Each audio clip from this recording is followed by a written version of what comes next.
यदि आपकी राशि मीन है तो हो जाइए तैयार, क्योंकि इस वीडियो में हम जानने वाले हैं कि अप्रैल 2026 से पहले के ये जो बचे कुछ दिन हैं यानी मार्च के अंतिम दिन मीन राशि के जातकों के लिए कैसे रहने वाले हैं। बहुत ही ज़्यादा इम्पोर्टेंट वीडियो है, क्योंकि अभी मार्च के कुछ दिन बच रहे हैं, तो इनमें आपके लिए कैसा टाइम रहेगा यही वीडियो जानेंगे। चाहे आप बिजनेस करते हो, चाहे आप व्यापारी हो, आप किसी भी प्रकार की डील करना चाहते हैं, घर में कुछ अच्छा कार्य कराना चाहते हैं, घर में कोई फंक्शन का आप टाइम सोच रहे हैं, सारी इन्फॉर्मेशन इस वीडियो में जानेंगे। वैवाहिक जीवन कैसा रहेगा, लव रिलेशन कैसा रहने वाला है, विदेश की यात्राओं के लिए टाइम कैसा रहेगा, सब कुछ इस वीडियो में जानेंगे। तो यह वीडियो चंद्र राशि पर आधारित है, ठीक है। तो आइए जानते हैं एक छोटी सी इन्फॉर्मेशन के साथ कि यदि आप अपनी जन्म कुंडली का विश्लेषण कराना चाहते हैं तो आप हमारे इस व्हाट्सएप नंबर पर मैसेज कर सकते हैं। जी हाँ, 9084334375।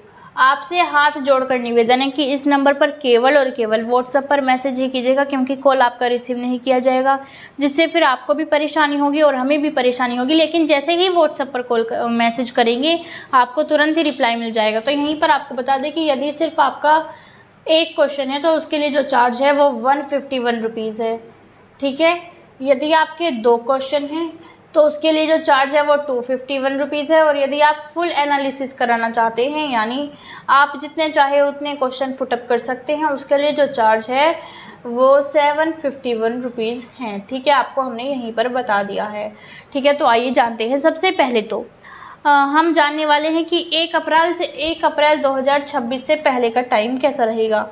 अब 1 अप्रैल से पहले के जितने भी परिवर्तन हैं, 1 अप्रैल से पहले ये जो बचे कुछ दिन हैं इनमें जितने परिवर्तन होंगे उसके बारे में हम जानेंगे, ठीक है। तो उन्हीं पर डिपेंड करेगा। सबसे पहले तो अब से यानी 26 तारीख से और 1 अप्रैल के बीच में 31 मार्च तक के ये 3 परिवर्तन ही होने वाले हैं, और ये तीनों ही नक्षत्र परिवर्तन हैं।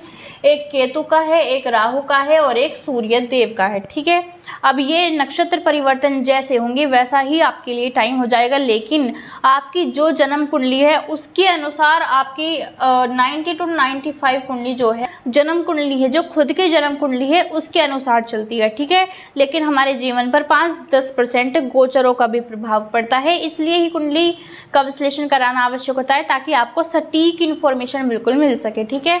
तो आइए जानते हैं। सबसे पहले तो इस वीडियो में हम क्या जानेंगे, हम जानने वाले हैं अप्रैल 2026 से पहले का टाइम, ठीक है। तो क्या होगा, सबसे पहले तो केतु किसके नक्षत्र में जा रहे हैं, मघा नक्षत्र में।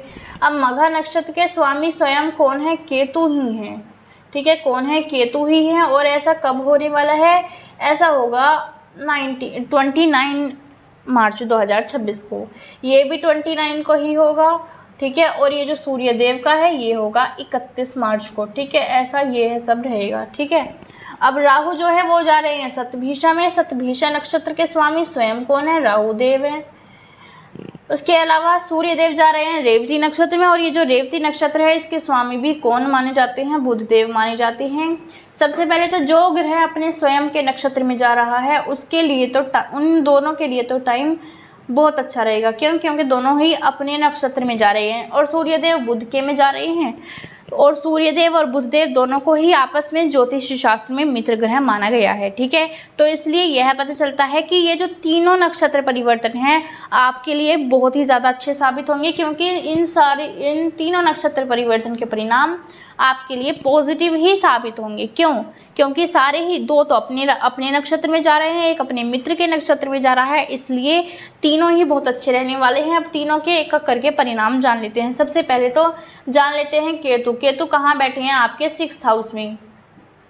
केतु की कंडीशन सबसे पहले तो ये जो नक्षत्र आता है ना, मघा नक्षत्र, ये सिंह राशि में ही आता है, ठीक है। अब आप यह भी ध्यान से सोच लीजिए कि ये जो केतु है ये बैठे भी सिंह राशि में है, और केतु जिस नक्षत्र में जा रहे हैं वो भी सिंह राशि के अंतर्गत ही जाता है। तो इससे यह पता चलता है कि यहाँ पर टाइम आपके लिए पहले से और अधिक अच्छा होगा।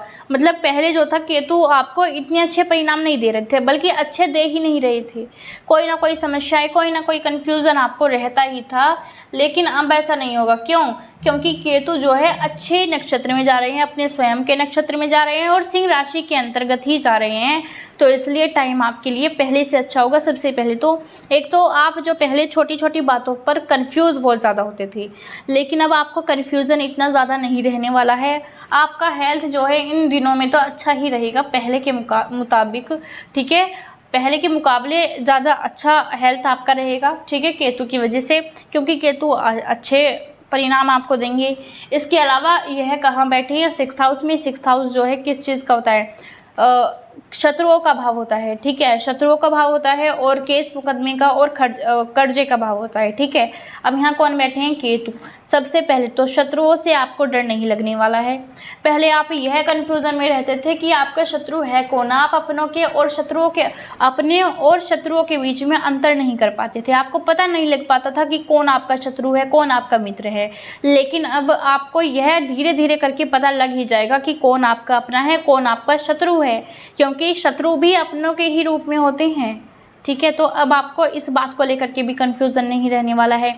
आपने यदि कर्जा लिया हुआ है तो उसे आप चुका सकेंगे, ठीक है, लेकिन और कर्जा आप नहीं लेंगे, क्योंकि यदि आपने और ज़्यादा कर्जा ले लिया तो पैसे फंसने का योग भी यहाँ पर दिखा रहे हैं केतु।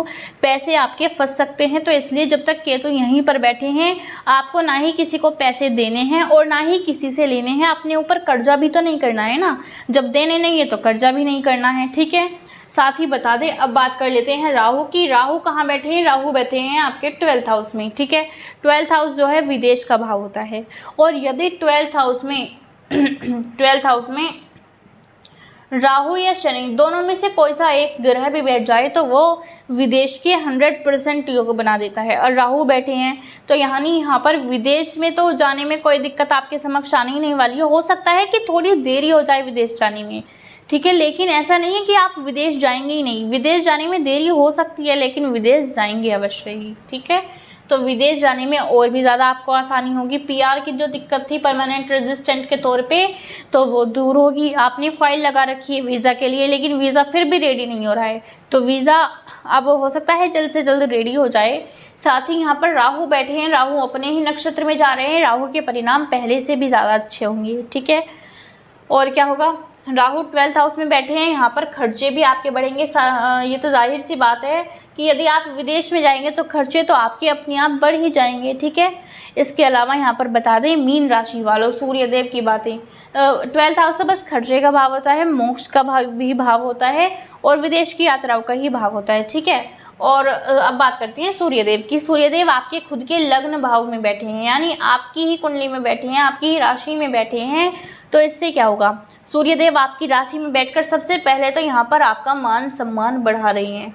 मान सम्मान में जितनी भी कमी हो रही थी वो नहीं होगी। मान सम्मान अब आपका पहले से के मुकाबले काफ़ी ज़्यादा अधिक बढ़ने वाला है। लोग आपकी वैल्यू समझेंगे, आपकी कदर जानेंगे। आपके घर परिवार में यदि कोई भी था जो आपसे रुष्ट था कि आप तो अच्छे इंसान ही नहीं हैं, आप तो अच्छे कर्म ही नहीं करते हैं, आप तो बस ठाली रहते हैं घर पे, यदि ऐसा कोई सोचता है आपके बारे में, तो उसकी जो गलत फहमी थी वो भी दूर होगी। वो आपको और ज़्यादा सपोर्ट करेगा, ठीक है। आपके घर गृह में यदि कलह कलेश की स्थिति थी, ठीक है, वो दूर होगी, ठीक है, अब वो नहीं रहने वाली है। साथ ही यहाँ पर सूर्यदेव की वजह से आपकी पर्सनैलिटी में भी डेवलपमेंट होगा। पर्सनैलिटी यानी आप अच्छे समाज को अच्छी नज़रों से देखेंगे, ठीक है। लोगों का नज़रिया आपके प्रति बदलेगा। आप अच्छा दिखना पसंद करेंगे, अपनी अच्छी सोच से लोगों को अट्रैक्ट करेंगे। अपनी जो है आपका इतना नाम हो जाएगा ना कि लोग आपके पास बिन बताए भी आ जाएंगे, यानी आपका मान सम्मान बहुत ज़्यादा बढ़ने वाला है। साथ ही बिजनेस का आप कर रहे हैं, बिजनेस में कोई भी दिक्कत नहीं होगी। बिजनेस में यदि कोई भी डील इन 5 दिनों के अंदर है तो वो आप कर सकते हैं, उसमें कोई भी समस्या आपके समक्ष नहीं आने वाली है। तो मीन राशि वालों, यह था हमारा आज का कार्यक्रम। आशा करते हैं कि आपको हमारे बताने का और समझाने का तरीका सार्थक लगा होगा। तो यदि आप चैनल पर पहली बार आए हैं, चैनल को सब्सक्राइब अवश्य ही कीजिएगा, क्योंकि आपको हमारे इस यूट्यूब चैनल पर मीन राशि से संबंधित सभी प्रकार की इन्फॉर्मेशंस मिलती हैं और इन फ्यूचर में भी मिलती रहने वाली है, ठीक है। यह चैनल अभी नया स्टार्ट हुआ है, लेकिन आप सभी का सपोर्ट से एक ना एक दिन यह भी अच्छा चैनल बन पाएगा। आपको सभी इन्फॉर्मेशन इस चैनल पर अवश्य ही मिलने वाली है।